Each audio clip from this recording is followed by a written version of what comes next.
วกเจ้าเคยมีการเฮ็ดแผนระยะยาวแล้วบ่ของแผนข้อยระยะยาวก็คือ$5ไป$1,000ใน1 เดือนแต่ข้อยเฮ็ดบ่ได้ใน1 เดือนข้อยสามารถเฮ็ดได้ในระยะเวลา3 เดือนเพราะมันปฏิเสธบ่ได้แม่นบ่ทุกคนเวลาเทรดมันก็มีทั้งมื้อที่ได้มื้อที่เสียมื้อที่กำไรมื้อที่ขาดทุนเพราะฉะนั้นแล้วเวลาที่ข้อยปั้นพอร์ตจาก5ไป1,000ได้คือข้อยใช้คือเก่าอันเก่าอันเดิมก็คือพอร์ตเต่า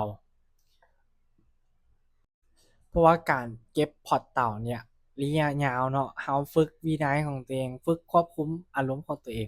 ข้อยเชื่อเลยว่า90%ของเทรดเดอร์เนี่ยส่วนหลายเขาเจ้าก็เทรดกำไรเบิดแหละมันบ่มีไผดอกที่ว่าเทรดแล้วมันบ่มีเลยเทรด10มื้อก็ขาดทุน10มื้อเนี่ยอย่างน้อยมื้อหนึ่งก็ต้องมีแหละกำไรไม่หนึ่งก็ต้องมีแหละแล้ว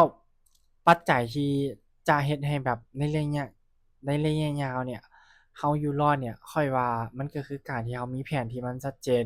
เฮ็ดตามระบบเก็บตามแผนวางแผนตามตั้งเป้าหมายแล้วก็วางแผนเฮ็ดไปเนาะให้มันได้ตามแผนข้อยก็เลยว่าถ้ามื้อนี้ไผอยากเริ่มต้นสร้างแผนในระยะยาวเนาะสามารถเอาพอร์ตเต่าที่ข้อยใช้ไป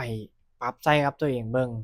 เพื่อพวกเจ้าเนี่ยจะสามารถสร้างกำไรแล้วก็สร้างวินัยให้กับตัวเองได้เนาะ